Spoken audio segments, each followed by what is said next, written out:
Nimewahi kuzungumza hapa kuhusu uwezo wa kufanya maamuzi. Na nikazungumza kuhusu sababu, na topiki ilikuwa inasema, je, una changamoto ya kufanya maamuzi? Sababu hizi, nikakupa sababu za pale, nikaeleza background kidogo ya kuhusu uwezo wa kufanya maamuzi na changamoto zake na athari za kushindwa kufanya maamuzi, na nikakupa kwa nini watu wengi wanashindwa kufanya maamuzi. Hii topic ya leo, tafuta ile topic, itakusaidia sana kwenye uwezo wa kufanya maamuzi. Sasa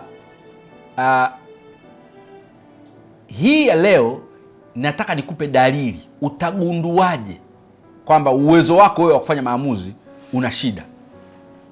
Ile nilikuwa nakupa sababu za kwa nini, chanzo.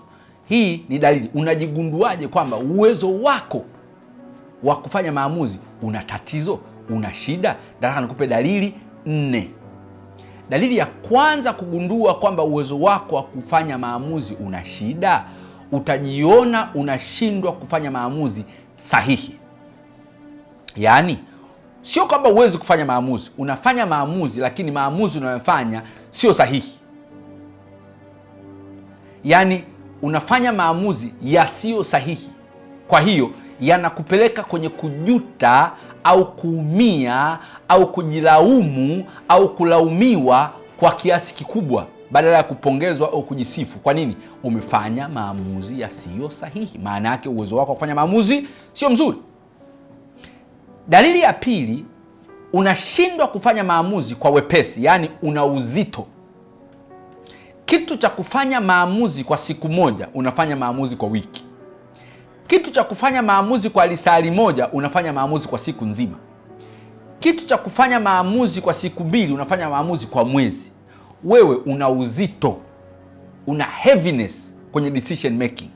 Unakosa kitu kinachoitwa quick decision making au precision decision making au precise decision making, kwa sababu una uzito. Ukiona una uzito kwenye kufanya maamuzi mara kwa mara, uwezo wako kufanya maamuzi umeshavamiwa. Umevamiwaje? Nenda kwenye topic ya sababu, itakusaidia. Dalili ya 3, unashindwa kufanya maamuzi kwa wakati sahihi. Sasa hapa sio unashindwa kufanya maamuzi sahihi, wala sio unashindwa kufanya maamuzi kwa wepesi. No, timing.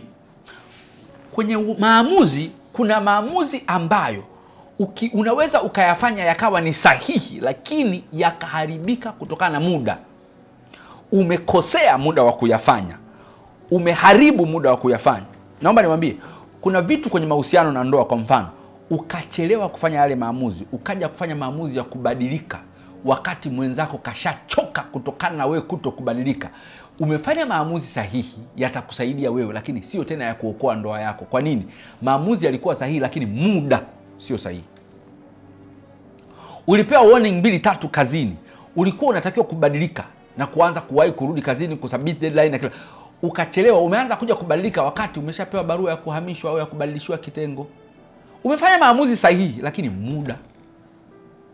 Ukiona unafanya maamuzi kwenye muda usio sahihi, maana yake uwezo wako kufanya maamuzi umeumizwa. Kwa nini?